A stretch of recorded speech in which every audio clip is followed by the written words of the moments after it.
this is something that, again, my concept of God meets the criteria of God being incomprehensible and unfathomable, you know what I'm saying? While the concept of God in Islam is comprehensible, is graspable. You can fathom him. Yeah. So I think that if you're putting that in perspective, the Christian God, the Christian theology matches who God would be more so than Allah does. Okay. Well, I get what you're saying, just because interesting. Hello, welcome back to this channel. In this amazing video, everything these Muslims said against Christianity backfired horribly on Islam as it came to debate Godlogic. Let's watch this video to find out exactly what happened. See you at the end of this video. What's up? What's up, bro? Yo, I'm Muslim, bro. Okay. What message do you think Paul contradicted? What was that, brother? Peace to you as well. What message do you believe Paul corrupted or contradicted? I honestly just can't grasp the concept of like the Trinitarian triune kind of thing. I think it's too complicated for me to understand. Does that make it false? Not necessarily, but I do commandments, and I believe one of the commandments was like one God, and it makes sense for God to just come back and tell you that, come back to my true ways and worship the one true God. You've read the commandments before? Yeah, I mean, I read some parts of it. So you haven't, not all of it. So you haven't read, it sounds like you're kind of going off what you heard. You haven't like investigated this yourself? In a way, in a sense. I mean, kind of collecting data through, certain things. I've heard the triune God was like pagan and stuff like that. So I see. So you believe that Paul contradicted the message of the Torah, like the Old Testament? Is that what you're saying? Like the 10 Commandments, yeah. Like, I mean, because like the idol part, what I'm saying, you shall not have like idols, and you shall not have no other gods before me. I feel like there's like a lot of partners. If you guys were just worshiping the Father, maybe that would be accurate, and then that would have got abrogated later on into Allah later on, and then you guys would have maybe adapted it. But the thing is, literally, you guys are worshiping all three in one, which makes it completely pagan, and you guys are associating partners. I'm a little confused. Hold on, slow down, Ahmed. Slow down. I'm a little confused. So you're saying that Paul contradicted the message of the Old Testament, in which there is only one God. That's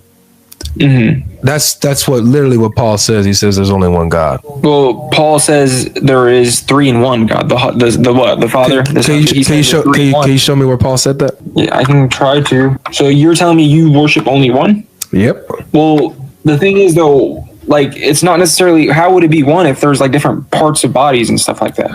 I think you should ask yourself that question.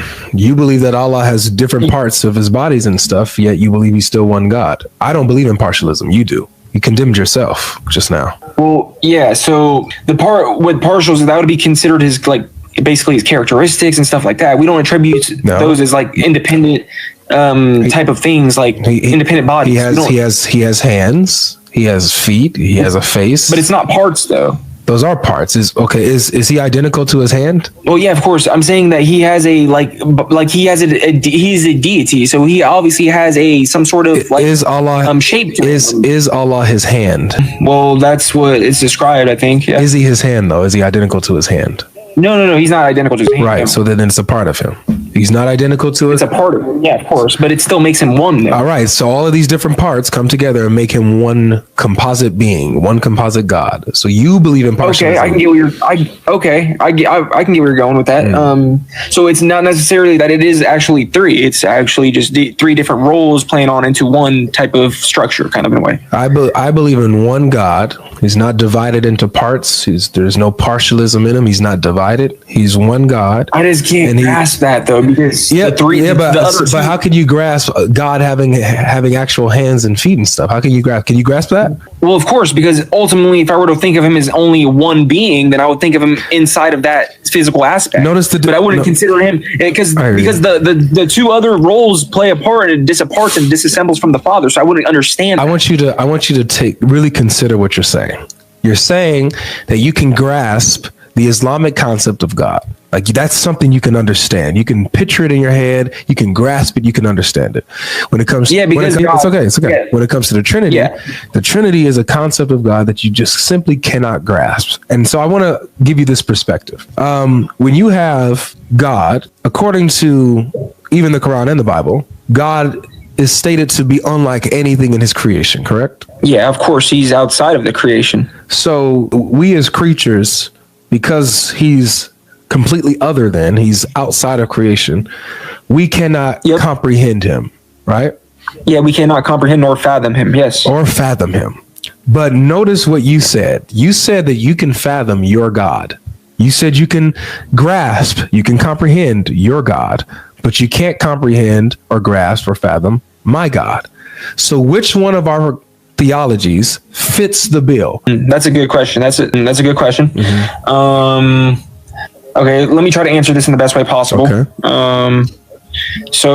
Okay. So you're saying that, okay, so your concept of what, let me ask you this. So what is your concept then of Jesus Christ that happens to be? Would it happen to be a man that has physical parts? My concept of Jesus Christ is that he is God and he's the second person of the Godhead. He's the Son, the Word of God, who took on flesh, right? Took on the nature of humanity and walked amongst us. That's my concept of Jesus Christ. With this being said, this is something that, again, my concept of God meets the criteria of God being incomprehensible and unfathomable, you know what I'm saying?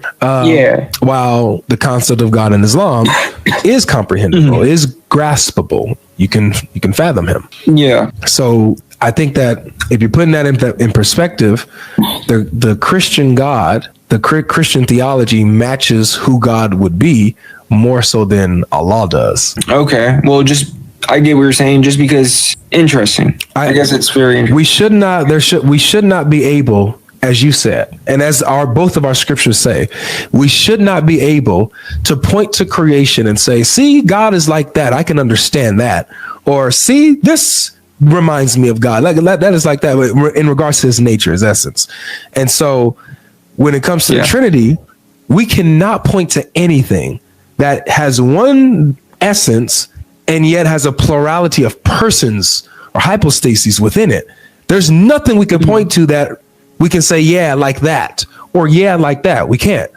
But with Allah, we can do that. Well, with Allah, we also don't.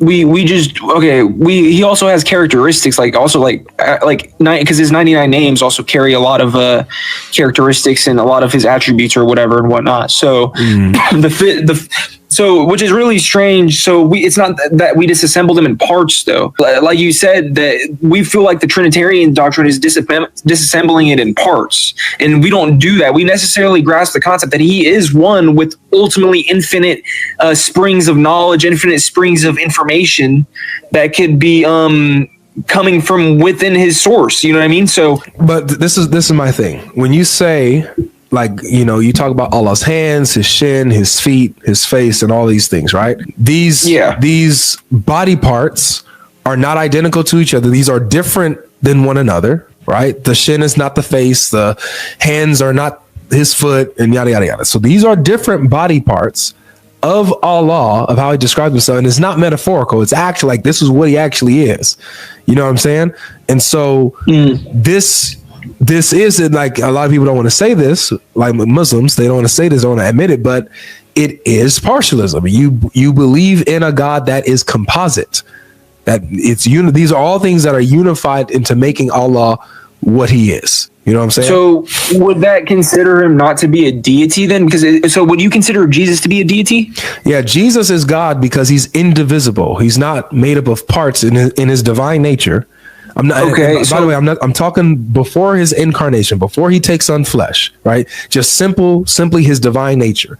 It's not divisible. It's not made up of parts. It's not split. Okay, so but what would you consider the Father to be then? Because if you were to disassemble them and understand who Jesus is, then who would the Father's figure and his key role is? Is he ultimately the one that has infinite knowledge that comes out of him and springs out of him? Yeah, so because like that's what I'm not understanding. Because like look, because like okay, let me try. So let me try. It's almost as if there's a block because of the two parts, kind of telling me like, you know, this is like the Father is almost it's way greater than the two others. So how would that make it even equal? But what's telling you that? There's also sources too that state it too. What tells you that Jesus is not? Let me just forget that. Let me just show you what Jesus says here, what the Bible says. So in John chapter 5, watch what Jesus says. Jesus breaks down his distinction with the Father, yet and his equality with the Father, even though they're distinct in person. He's not a separate deity, rogue deity, divine guy doing his own thing, but he's inseparable from the Father, equal with the Father in his essence, while distinct from the Father and humble to him. So look, so for example, in John chapter 5, Jesus is healing on the Sabbath. Okay, let me just give you this context here. So it says, now that day was the Sabbath. So Jesus just healed a man on the Sabbath. He told the man, get up, take your bed and walk. He was paralyzed. All right. So it says, now that day was the Sabbath.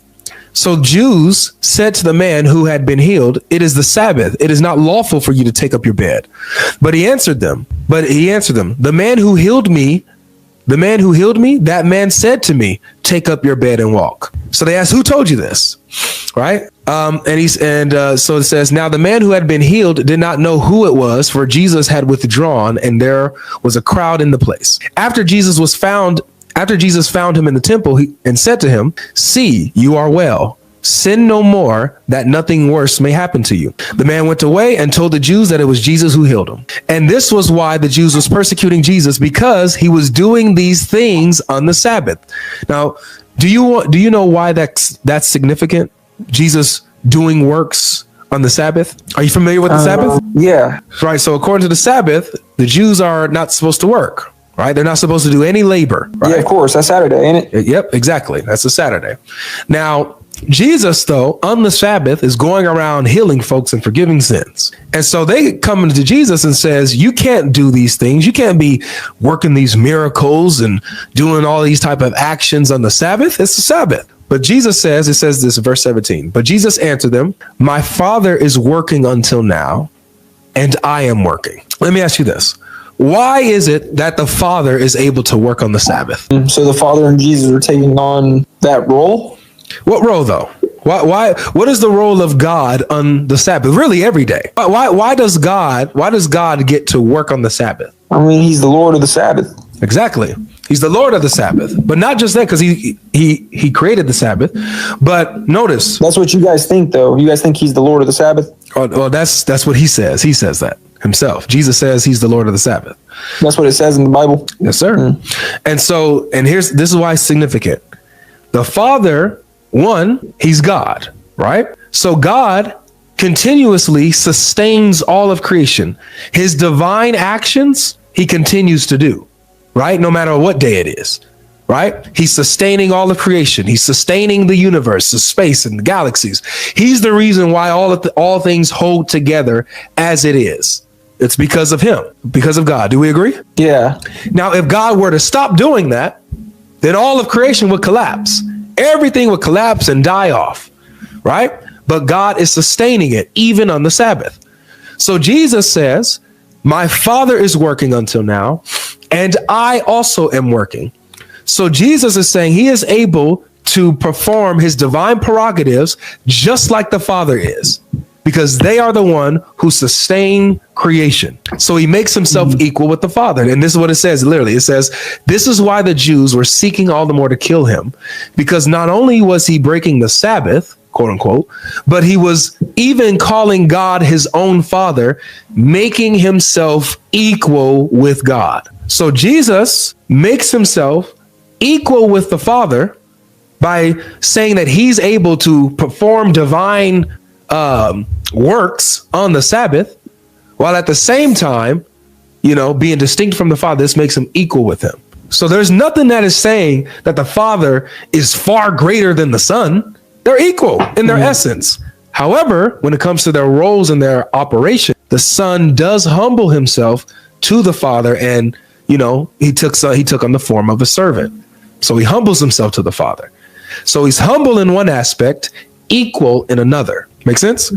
Okay, I guess you're describing his like attributes, right? Yep, exactly. So Jesus has the same attributes that the Father has. So does the But Holy Spirit. how he wouldn't have had the same attributes when he came down, though, right? Yes, he has the same attributes when he comes down. However, So he would be all loving and all merciful and every single attribute that God had when he was down. brother, He would be infinite in knowledge. When he said he didn't know the hour. infinite in knowledge, and yet the word when he says that he's infinite knowledge and no one knows, he's talking about declarative knowledge, not cognitive knowledge. There's a difference. Did it say that in the Bible? Did it ever say declarative knowledge? I think you just made that up, bro. You think I did? I mean, obviously, come on, you just making shit up at this point.